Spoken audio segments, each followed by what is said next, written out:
Brazil is the fifth largest country in the world and by far the largest in Latin America. With vast natural resources and a deep labor pool, Brazil is finally enjoying a period of steady growth and is increasingly asserting itself on the world stage. Charges of corruption surrounding the administration of President Luiz Inácio Lula da Silva, however, could undermine recent economic gains. What impact will the current political controversy have on Brazil's economy, on its South American neighbors, and on the U.S.? Could Brazil use its growing influence to challenge American interests in Latin America? Brazil, the long road to economic stability, coming up next on Great Decisions 2006.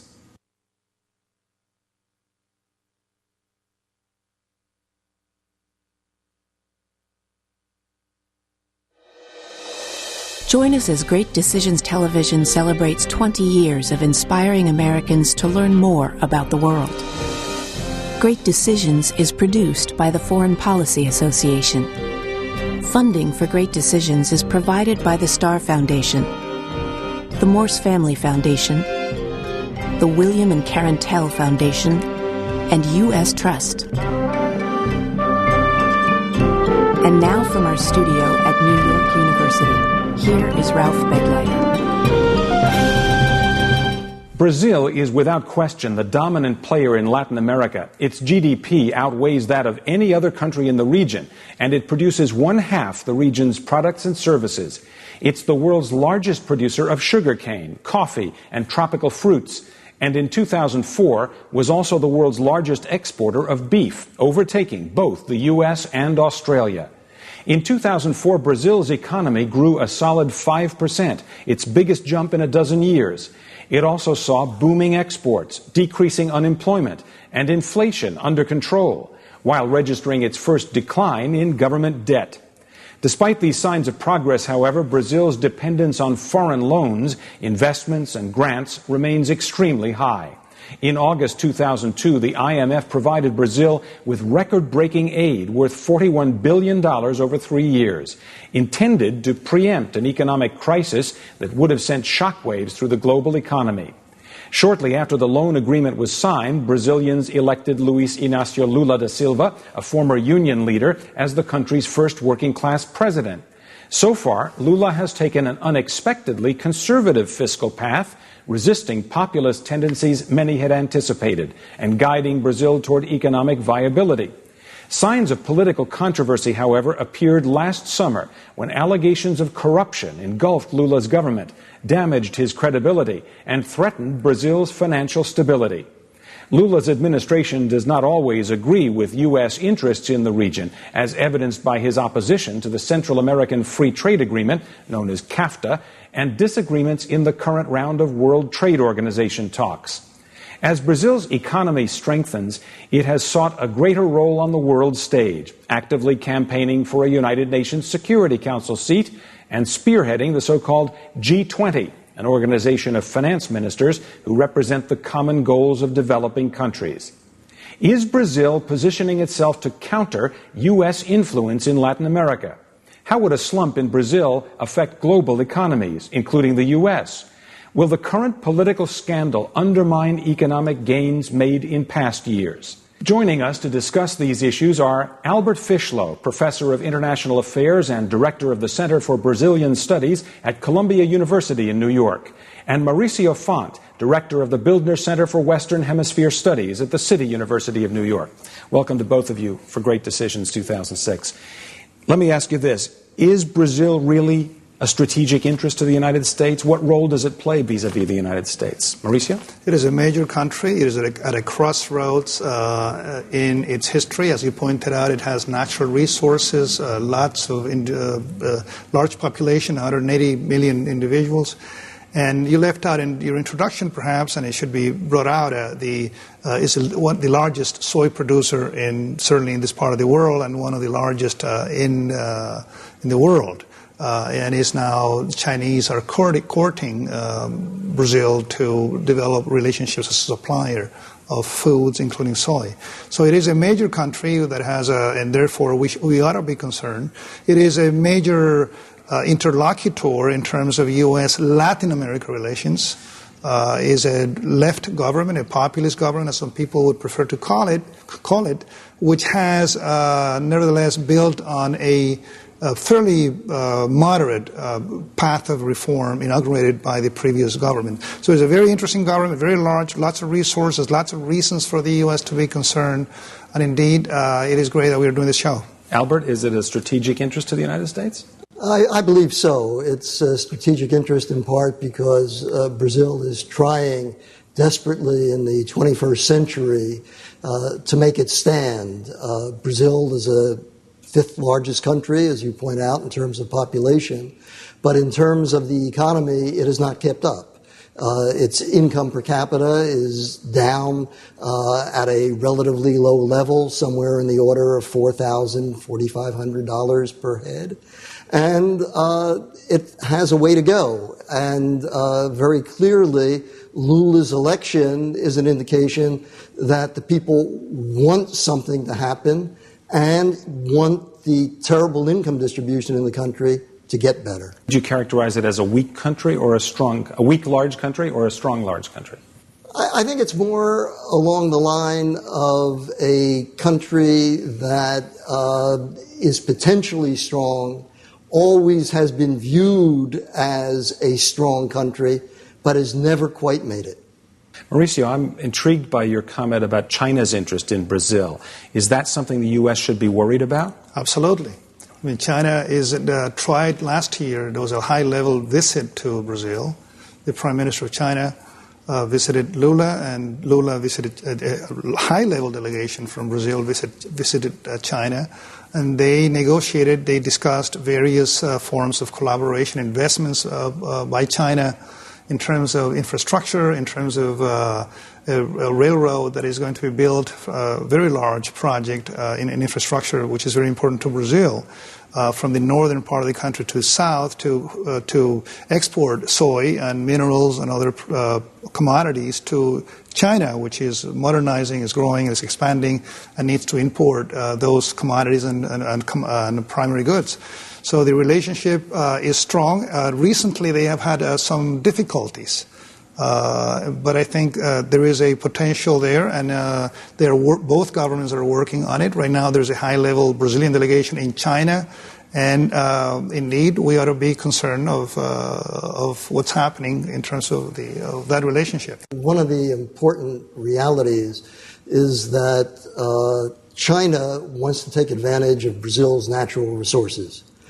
China, which is absorbing so much in the way of petroleum and absorbing so much in the way of iron ore and other mineral products and the like, and wants to export lots of manufactured products to Brazil. The trouble is that that's the area in which Brazil ultimately sees its economy going. Brazil exports lots of raw materials, but the rate of growth of manufacturing exports has been much larger. It's been around 20% a year in real terms. And to accept all of the cheaper Chinese textile products, the Chinese shoes, the Chinese production of steel and the like is something that Brazil is very much opposed to. And I think at the end of the day, that's where problems will exist in the future. So it might not turn out to be as much of a competitor to the U.S. in that regard as it first seems. I think there's going to be much greater competition with China rather than complementarity. And more generally, I think that Brazil, although it's reached out to other countries in the South, establishing relationships in the South, it ultimately will have to look back on its relationship with the United States and with Europe in order to define itself as it sees fit in the 21st century. Many Americans, I think, look out at the world and they see China, they see Russia, maybe they see India as a populous and potentially powerful country. I don't think many Americans think of Brazil in that context. Where would you put Brazil in a continuum of global interests for the United States? Albert? I think it's going to be increasingly up there. and it's going to be up there because of the role that Brazil is playing in the negotiations involving the countries of the world. WTO is one primary example. The World Trade Organization. In terms of the Doha round. It's up there as well in terms of the United States' position in the Western Hemisphere and the leadership that the U.S. wants to exercise here. And it's in the world very deeply because of the contacts that it has with Europe. One of the surprising things about Brazil is that it has just as much exports to Europe, just as much to the United States, just as much to Asia. It's really quite balanced, and in that sense, it's quite important for the future. Do you think that Lula's corruption problems, the administration problems in Brazil, are something that will undermine its potential future as a world power in the ways you just described it? Absolutely. There are reasons for concern. Brazil is facing now a substantial crisis which is going to be with them for a few more, perhaps, years, or at least months. And they will need to put their house in order. There are problems of continuing the reform of politics, of the political system. Brazil is a democratizing country still, although they like to believe that they have completed the so-called transition, but they still have a substantial road ahead of them in terms of accomplishing state reform, developing a more effective civil service, better procurement practices, more political party strength in terms of reliable party system. The Congress itself is problematic. So these issues of corruption are highlighting issues of patronage, perhaps a little bit too much. We have the same issues in this country, and poor politics, but the Brazilian system is now facing a moment in which this has really come to the fore as a major set of issues. It would have to address those issues if it wants to be a key player in the world, and the presumption is that it will address them. But this is not particularly new for Brazil. I mean, maybe it is for Lula, but Enrique Cardoso had similar problems before. People saw Brazil as that administration as a corrupt administration as well. So, but not at the scale that we see, or the type that we see now, where the largest party that came in with a reputation as the cleanest party in terms of those issues, and a workers' party, really engaged in systematic attempt at bribing, influencing people in congressmen, and that has never done at that level. I don't think it happened before in Brazil in terms of Brazilian democracy, which is fairly recent. So I think the novelty was the great surprise, and the additional factor that was important was somehow or another the sense that the PT wanted to stay in power more permanently. That's the Labor Party, Workers' Party in the case of Brazil. And I think that's what really set all of this up. It was very much more the future and the expectation that the Workers' Party wanted to play a dominant role. Whereas in Brazil, the major political problem is you've got 24 parties. And you have such a division of responsibility that it's very hard for anyone to carry on in a reasonable way and have a regular projection of reforms occurring the way they should. Is all this going to undermine Brazil's ability to play on the world stage, though? I think it will not, because I think the lesson that Brazil is learning is the importance of making the next stage of the game. They moved from a military government in 1985, and now, 20 years later, they're in a position of trying to become a major democratic player on the world stage. And I think if they're able to make the transition in terms of the domestic politics, their ability to play on an international stage will be much enhanced. Would it be fair to say, you think, that Brazil has been given a slap, if you will, by virtue of not gaining a seat on the UN Security Council? Is that something that's going to... Well, in terms of their expectations, yes. I mean, they had high hopes of getting, reform and a seat in the Security Council. They will consider it, I think, Brazilians. So the rest of the world is not being fair to us. We are a large country.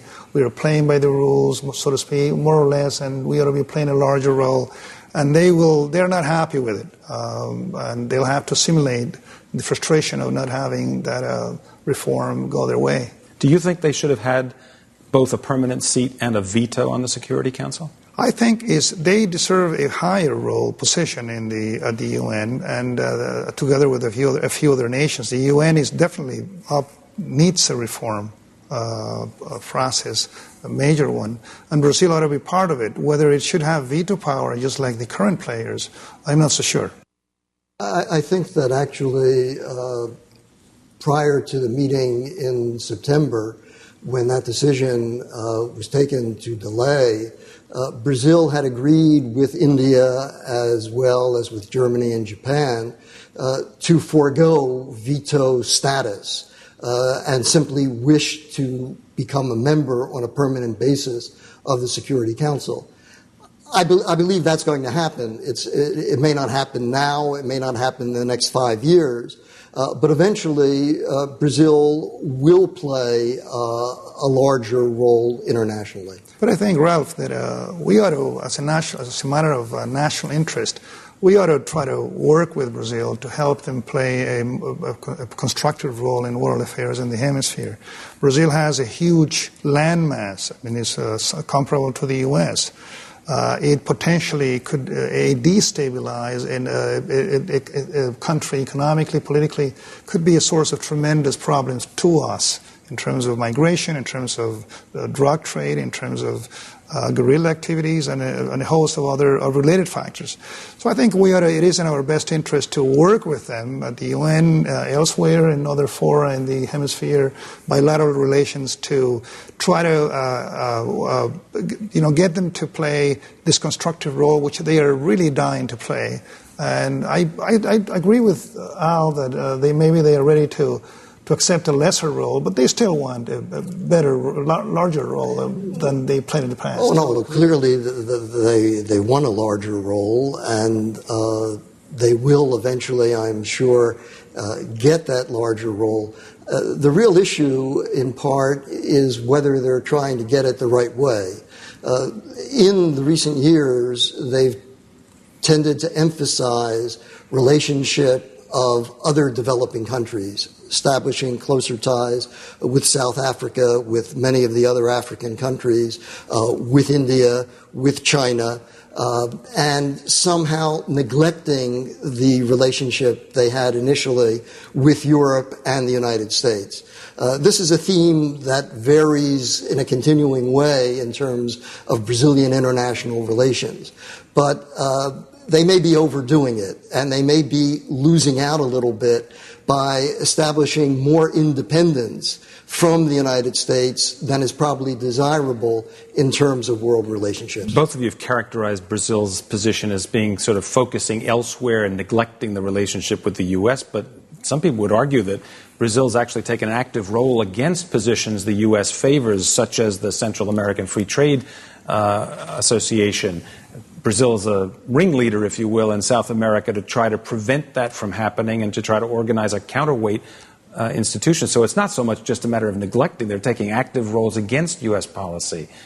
I think that's quite right, Ralph. But I think it's also to be seen as a step on the world stage where they're taking that position, one, to enhance their role at the UN. They're trying to establish the closer relationship with China in the hopes that China will support that ambition to become a member of the Security Council. And secondly, they're taking that role because within Latin America now, they're really the group of countries on the Pacific and the group of countries on the Atlantic. And you have Venezuela and Argentina and Paraguay and Uruguay, with which Brazil is united. And you've really forgotten much more about Chile and Colombia and Peru and Ecuador, which are eager to join the North American Free Trade Association. So do you see this as kind of like a north-south confrontation, Mauricio? Well, to some extent, it is, but the roots are also internal. I mean, Lula and the Workers' Party are leftist governments or center-left, and they have to satisfy their base. The base is, of course, people who have some resentments against the U.S. Many Brazilians and many Latin Americans were not happy with the role we played in Iraq. They were not too happy with the perceived heavy-handedness in some negotiations.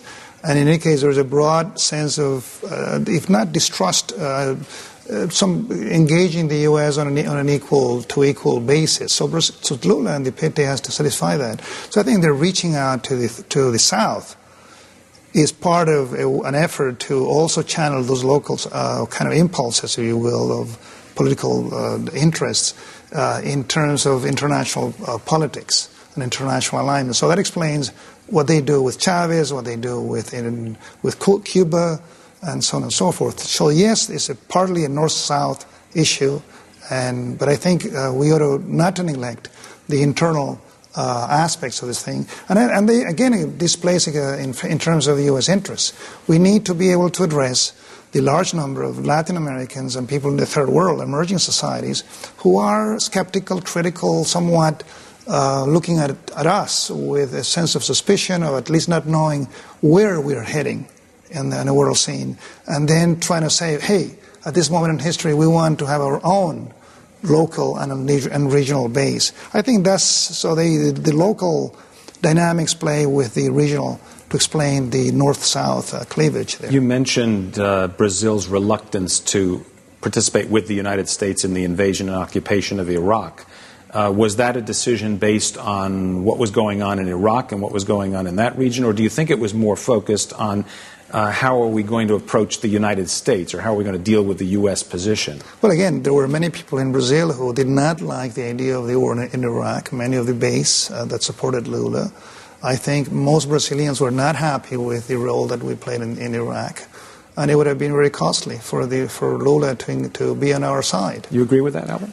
To some extent, I think that was true, but one does have to recall that it was also associated with Brazil's greater proximity with France and Germany on that particular question. It wasn't only internal, but also external relations that dominated in that decision about Iraq. And perhaps even historical relations with Iraq itself. Yeah, Brazil made a lot of money in Iraq. Selling weapons. It was selling weapons in exchange for petroleum. So that historical phenomenon was always there. They were still trying to, at that time, gain that seat on the Security Council of the UN.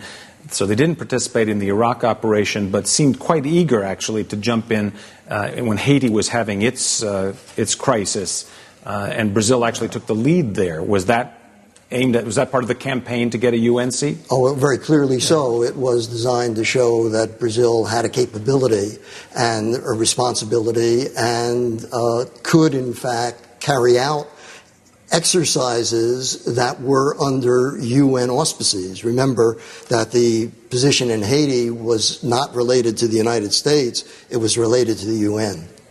Do you think that, this may seem a little out of place here, but at the end of the Cold War, Brazil had been toying with the idea of developing a nuclear weapons program. It gave up, it renounced the desire to have nuclear weapons. In this tension with the United States and the North-South aspect that we've just been discussing, is it possible Brazil might become or decide that being a nuclear power might be valuable to regaining its prestige and power in the region? I doubt it. I doubt it very much, simply because having a single weapon or one or two is not going to make the difference. Very obviously, it'll get the U.S.'s attention. It'll certainly get the U.S.'s attention, but it'll get the U.S.'s attention in a negative way. I think the trick for Brazil is to define itself with an independent role in foreign policy in which it is also associated with the U.S. closely on some issues, but not antagonistically on others.